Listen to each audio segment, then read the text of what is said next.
Hey everyone, welcome back to the garden, and come garden with me today as we talk about planting for 4 seasons of interest.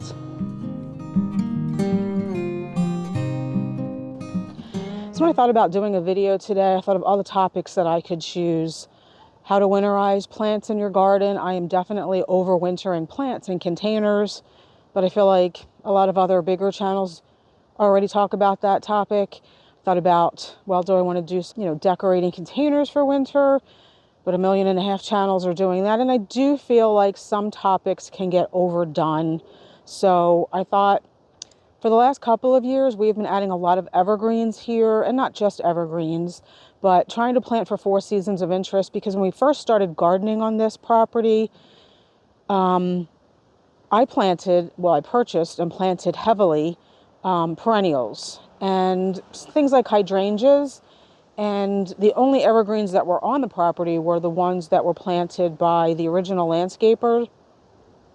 And that was it. So, when you look out in the winter, or even in late fall and early spring, there was like nothing, right? It's just these dead sticks, dead perennials, deciduous shrubs. So I would say in the last couple of years especially, we've been planting heavily with evergreens or plants that are not maybe evergreen, but also provide winter interest. And for a couple of years before that too, but not heavily. So I want to go around and talk to you about the plants that we've started incorporating and how maybe you can incorporate them as well. So I'm going to start up here. Yes, it is very sunny out today. And I'm going to start at the top of the property, kind of work our way down. I'm going to start on our rain garden berm. So first, the hollies. Obviously, they're evergreen, but they also give you berries if you have a pollinator. Be careful when planting native hollies, though, just the straight species. They can get quite large, incredibly large. They can be a little bit rangy, but they're easily prunable. I mean, if you want to keep them in a columnar shape, which is what we plan on doing. They've got beautiful, gorgeous, glossy leaves. These are an example of a broadleaf evergreen, so not a needled evergreen.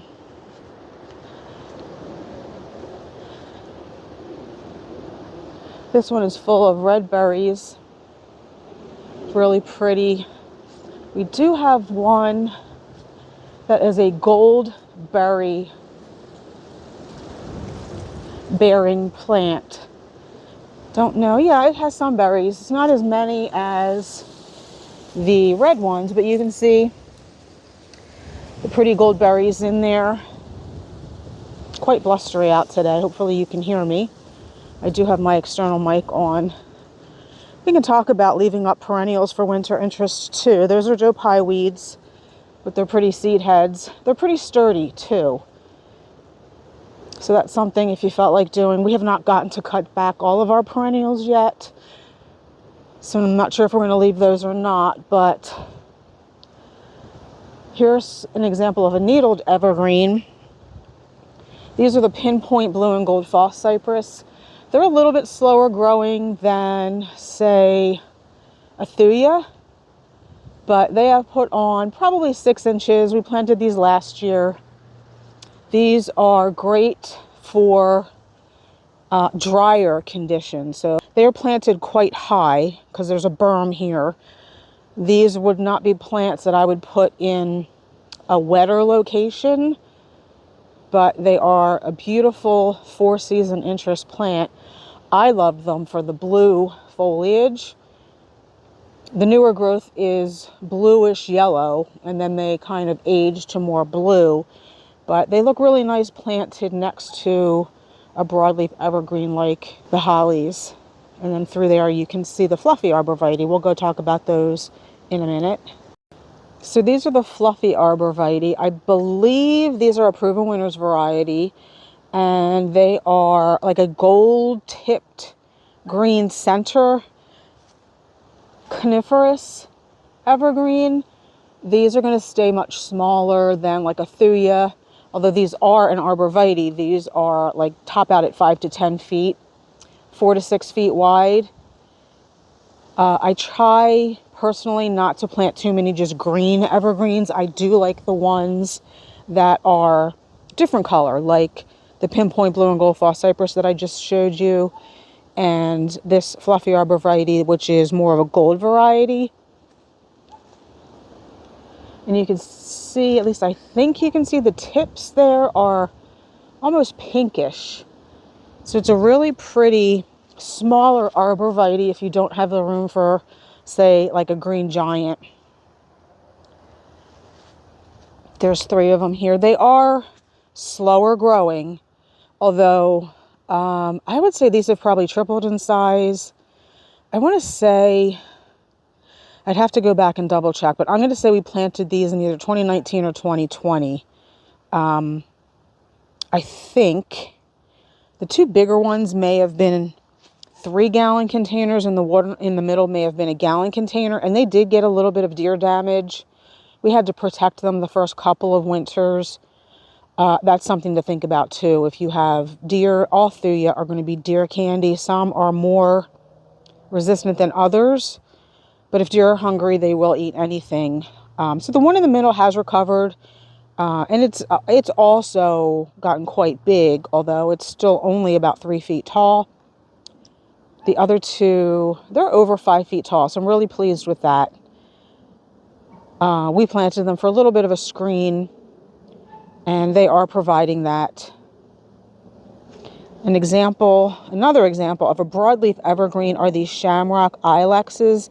These are in the bottom of the rain garden because they are able to handle more moisture. They can handle boggy conditions.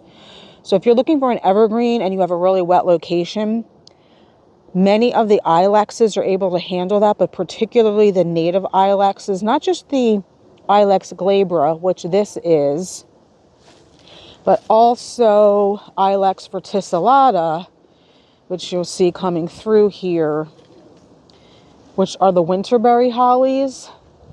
For example, this is a berry heavy gold. So these can also take boggy conditions, and you get the added interest of the berries. Now, don't be put off by the fact that they need constant moisture. We're in the middle of a very long drought, severe drought here. This one is fine. We have not provided any extra water for this season, although that may affect berry production because this one has not produced any berries. I was kind of concerned about it, so I was testing. If you're concerned, if something is still flexible, then it's still alive. If these were breaking, then I would be concerned that it had died. But they're still flexible for the most part, so I'm not too worried about that. So they can take average soil, just that they would prefer consistent moisture. See a couple of more broadleaf evergreens in the distance here. These are Prague viburnum, which are evergreen viburnum. These 2 like consistent moisture, but they made it through the drought perfectly fine.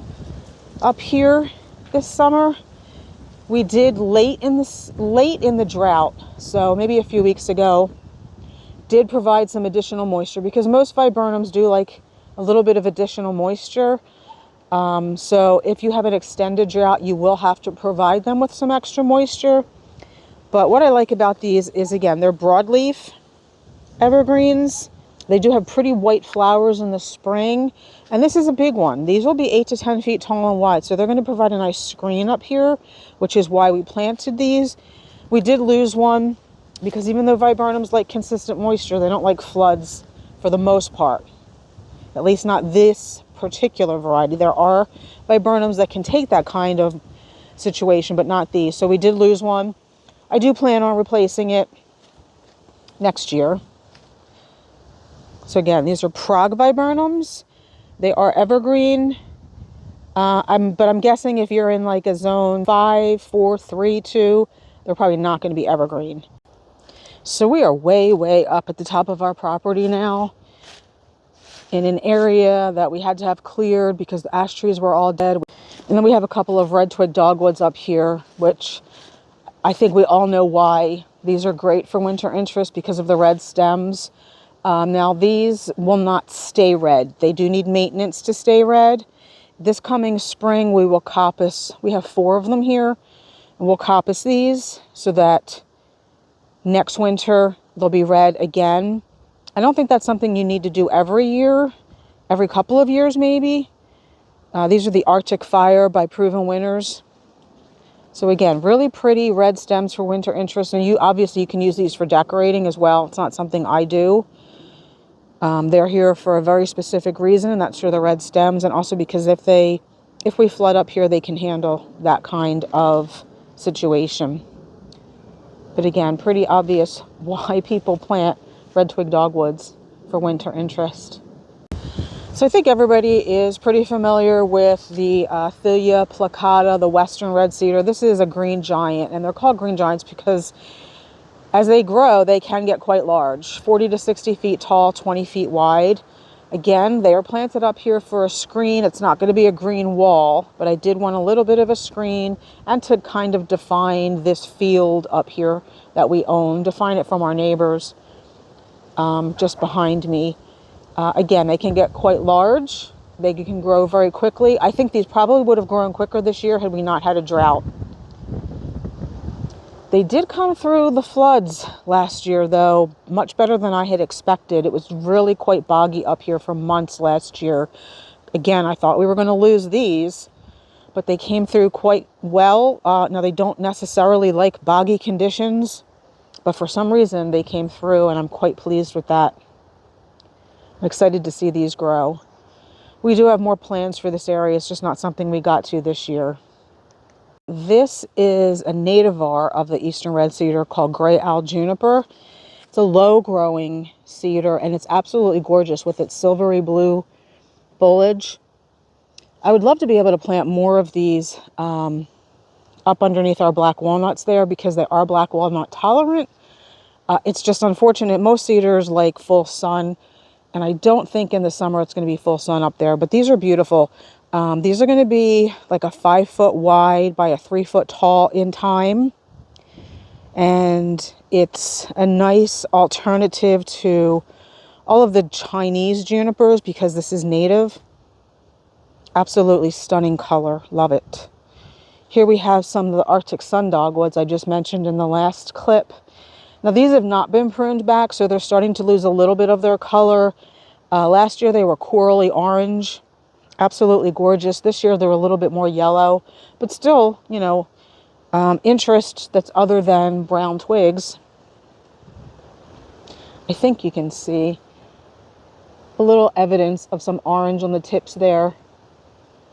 I think the part that gets hit by more sun maybe gets more orange, because the ones over here seem to be a little bit more just yellow, and they're shaded out by the fluffy. But you can see that trunk down in there. I think you can see the thicker stems down there are quite brown. So these again are a shrub you'd want to coppice in order to maintain the color throughout the years. The tips on this one are quite corally. Very, very pretty, especially against the blue of the gray owl juniper, and that's why I planted them together. Way over here to our newest bed. These are an example of another broadleaf evergreen. These are skip laurels used extensively by landscapers to provide screening, mostly because they are quickly growing. They are shade tolerant, which is why I chose them for here, because in the summer this bed here is going to be quite shady because of the enormous Norway spruce behind them. They'll get late day sun, well, mid-afternoon, but a lot of the time those will be in the shade. And trying to make my way backwards here to show you the Spartan juniper. This is another Juniper chinensis. It's going to be quite tall, but quite columnar with age.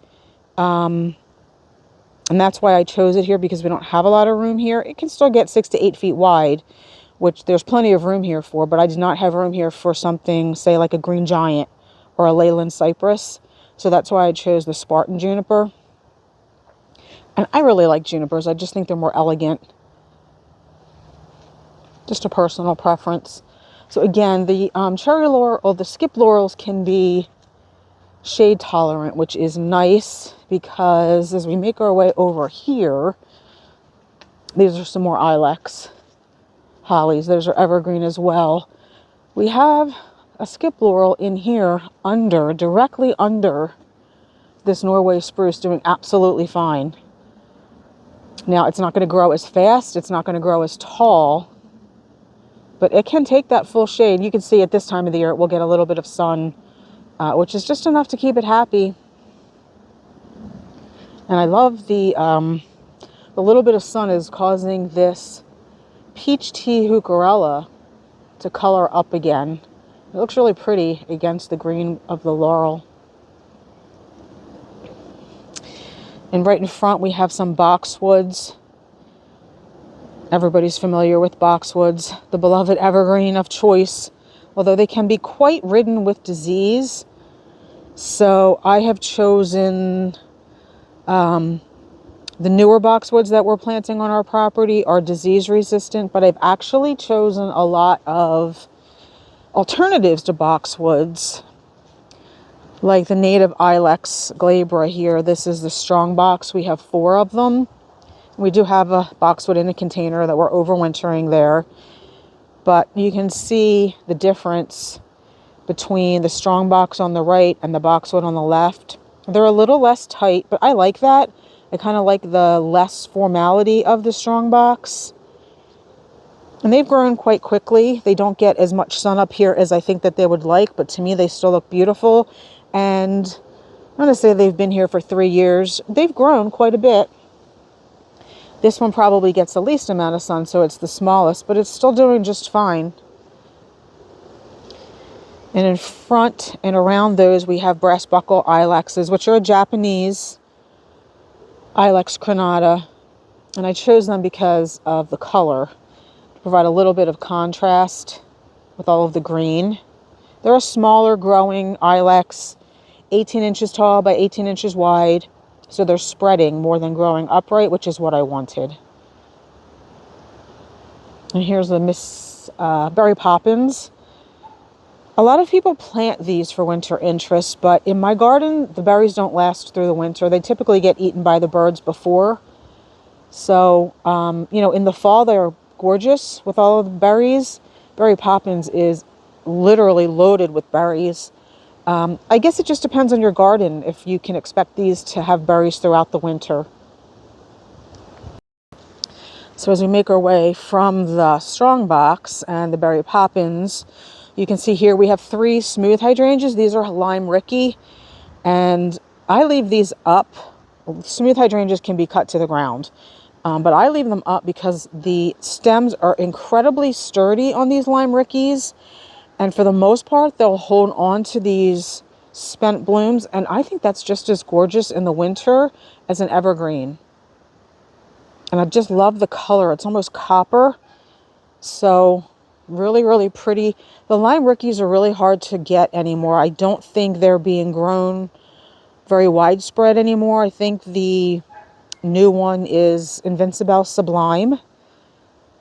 I just love the lime rickies. I just think they're gorgeous. And we have some more hollies and rhododendrons.